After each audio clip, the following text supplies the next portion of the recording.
சாமி, நீங்கள் நினைக்கிறது மாதிரி நான் இருக்க முடியாது. நான் நினைக்கிறது மாதிரி நீங்களும் இருக்க முடியாது. இதே மாதிரி தான் ஒவ்வொருத்தரும் நாம் நம்முடைய சொந்த உலகத்தை கிரியேட் பண்ண வந்திருக்கோம். ஃப்ரீடமாக வாழ வந்திருக்கோம். மற்றவங்களுக்கு பிரச்சனை இல்லாமல் இருக்க வந்திருக்கோம்.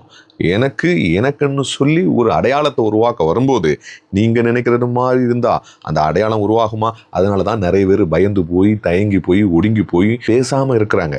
பயந்து மற்றவங்க தப்பாக நினைச்சிருவாங்கன்னு. அதனால் என்னுடைய மிகப்பெரிய ஒரு நண்பன் இருக்கார். என்னுடைய மிகப்பெரிய நண்பன், வாழ்க்கையில் நான் மிகவும் மதிக்கக்கூடிய ஒரே ஒரு நண்பர் எனக்கு இருக்கார். யார் தெரியுமா? கண்ணாடி. நான் சிரிக்கும்போது அவர் அழமாட்டார். நான் அழும்போது அவர் சிரிக்கவும் மாட்டார். எப்போவுமே நான் யாருன்னு எனக்கு காட்டித்தரக்கூடிய அந்த கண்ணாடி இருக்குல்ல, அவர் இருக்கிறது வரைக்கும் நான் சந்தோஷமாக பிரம்மாண்டமாக இருப்பேன். ஏன்னா ஒருத்தராவது